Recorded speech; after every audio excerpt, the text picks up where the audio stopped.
ये आपका क्वेश्चन बड़ा इंटरेस्टिंग है कि पैराडाइम जो है वो जिंदगी में कितनी दफ़ा चेंज हो सकता है। ये बड़ा इंटरेस्टिंग सवाल है। ठीक है, अब बात असल में ये है, पहली बात ये है कि इतनी लंबी तो जिंदगी होती नहीं। ऑन एन एवरेज ये कोई 60 70 80 साल होती है। इसमें जो इफेक्टिव पीरियड है वो तकरीबन जो है वो 30 40 साल का होता है, जिसमें इंसान के अंदर तब्दीली की सलाहियत होती है। बाकी बचपना होता है और एंड वाला बुढ़ापा होता है। ठीक है, अब पैराडाइम को चेंज होने के लिए सम टाइम डेकेड्स भी लगती हैं, यानी 10 20 साल भी लगते हैं और कम से कम 6 महीने भी लगते हैं।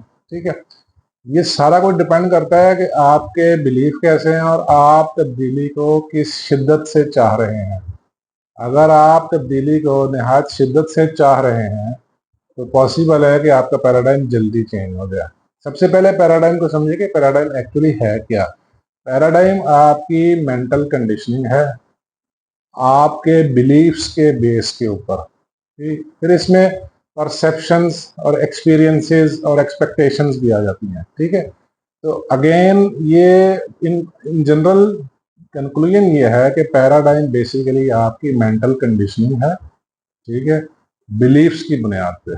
ठीक है, अब वो बेसिकली ये आपका माइंडसेट होता है, एक पर्टिकुलर माइंडसेट बन जाता है। पर्टिकुलर माइंडसेट को पैराडाइम आप कह सकते हैं। ठीक है, अब इसको डेवलप करने में बड़े एक्सटर्नल फैक्टर्स इन्वॉल्व हैं। आपका माहौल, आपकी सेटिंग्स, आपका सोचने का अंदाज, आपका हैबिट पैटर्न, बहुत सारी चीज़ें इसमें इन्वॉल्व है।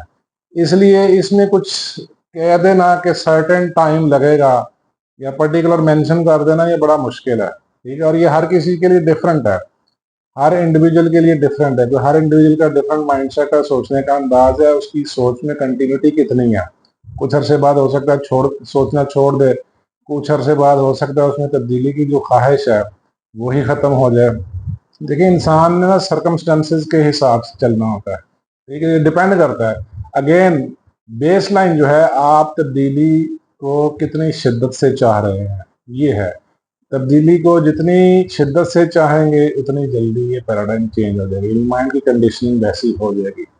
जितनी आप में तब्दीली की सलाहियत या ख्वाहिश कम होगी, टाइम टेकिंग जॉब है। ठीक है, इसलिए अमूमन इन जनरल जो कॉन्सेप्ट देखा गया है, जो जनरल ट्रेंड देखा गया है, एक आदमी ऑन एन एवरेज अपनी जिंदगी में 1 बार या 2 बार ही पैराडाइम चेंज कर पाता है। ये मेरा जाती तजर्बात है, जाती मैं आपको एक्सपीरियंस की बुनियाद पे कह रहा हूँ, जो स्टडीज ने भी यही कहा है। क्योंकि इतनी तो लंबी जिंदगी नहीं होती। ऑन एन एवरेज 60 70 साल की जिंदगी है, जिसमें इफेक्टिव टाइम जो है वो मेरा ख्याल 30 या 40 साल का स्पैन है। ठीक है, 18 साल तक तो वैसे ही हम कुछ करते ही नहीं हैं। 18 साल बाद हमने देखना तब क्या करना है, और बाकी 50 55 के बाद वैसे ही हम रिटायरमेंट का सोच रहे थे और कुछ ना करने का सोच रहे थे। अब ये सोच रहे थे बाकी जिंदगी किसी के सहारे गुजर जाए। ठीक है, अब बीच में जो इफेक्टिव टाइम है वो 30 40 साल का है।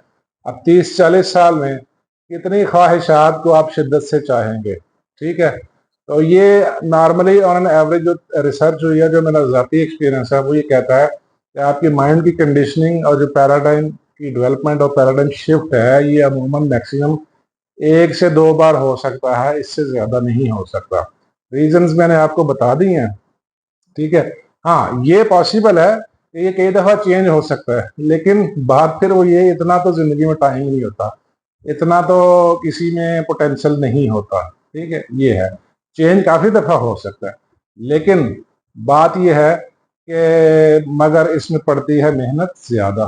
ठीक है, आपकी जो किसी चीज़ को चाहने की जो शिद्दत है वो फैसला करती है। ठीक है, आप में तब्दीली की कितनी सलाहियत है वो फैसला करती है। ठीक है, माइंड कंडीशनिंग को चेंज करना इतना आसान नहीं है, हाँ, लेकिन इसमें इतना मुश्किल भी नहीं है। ठीक है, बार बार, बहुत बार बार नहीं होगी। ठीक है, मैक्सिमम 1 या 2 बार ऑन एन एवरेज हो जाती है, इससे ज़्यादा वक्त नहीं होता। ठीक है, ये